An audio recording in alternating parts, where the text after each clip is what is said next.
Hello, I'm Kyle Missick, and I will be discussing Operation Overlord in World War II.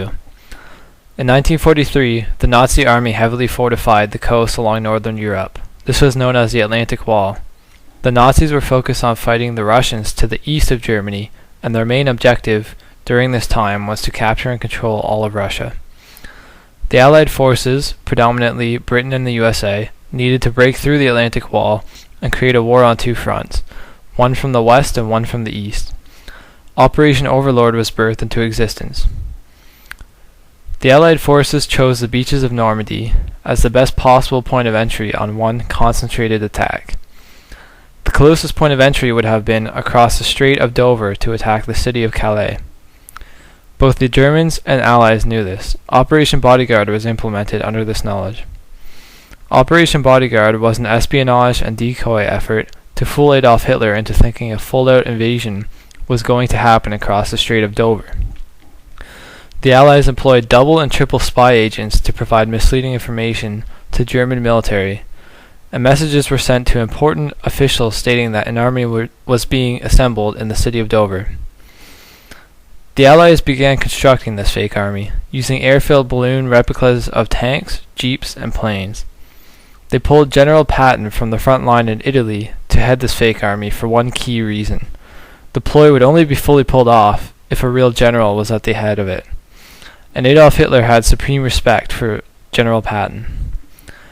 Meanwhile, the Allies gathered approximately 160,000 soldiers and prepared for their real target, the beaches of Normandy, for June 6, 1944. At midnight on D-Day, the British 6th Airborne Division and American 82nd and 101st Airborne Divisions flew into German territory and dropped approximately 24,000 paratroopers behind enemy lines. The British Airborne Division was in charge of securing the bridges over the River Orne and the Caen Canal, just east of the city Caen. The American paratroopers would protect the far western flank, just behind the beach of Utah, and the British would secure the eastern flank. The infantry divisions left Britain to cross the English Channel at 6:30 a.m., and most of them would rendezvous with their targets at approximately 7:30 a.m. The beaches of Normandy were separated into 5 beach fronts. From west to east, the beaches were codenamed Utah, Omaha, Gold, Juno, and Sword. The British 3rd Infantry Division landed on Sword Beach, the easternmost beach of the day. Their objective was to capture the historic city of Caen by the end of the day. When the troops landed, they met very little resistance and were able to easily head inland.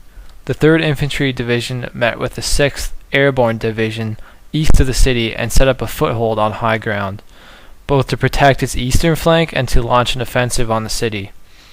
German panzer counterattacks were neutralized quickly with air support.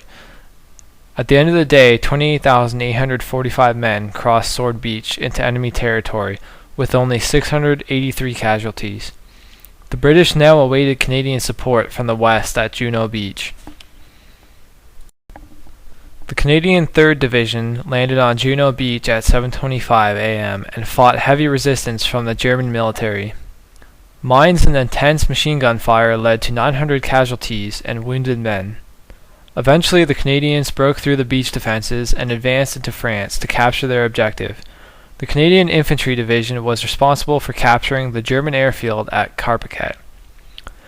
The Canadian military achieved the furthest penetration into France on this day, and they were able to establish a beachhead. They used this beachhead to flank the city of Caen from the west. The Canadian troops were successful in capturing the airfield, and at some point in July, with the aid of the British forces from the east, managed to capture the heavily defended city of Caen. The British 50th Infantry Division was responsible for taking Gold Beach, and they met almost no resistance upon arrival. Historians say this beach was the easiest of the 5 to capture and push inland from. The objective of the British soldiers here was to cut off the road in to Caen from the west, as well as lend support to the Americans from any German counterattacks. The United States 1st and 29th Infantry Divisions were assigned to Omaha Beach. This was the bloodiest fight of all 5 beaches, and many soldiers died here. One major factor for this was the fact that the 29th Division was filled with mostly new recruits or untested soldiers. Another factor was the fact that Germans defending this beach were veterans that saw time on the Eastern Front against the Russians.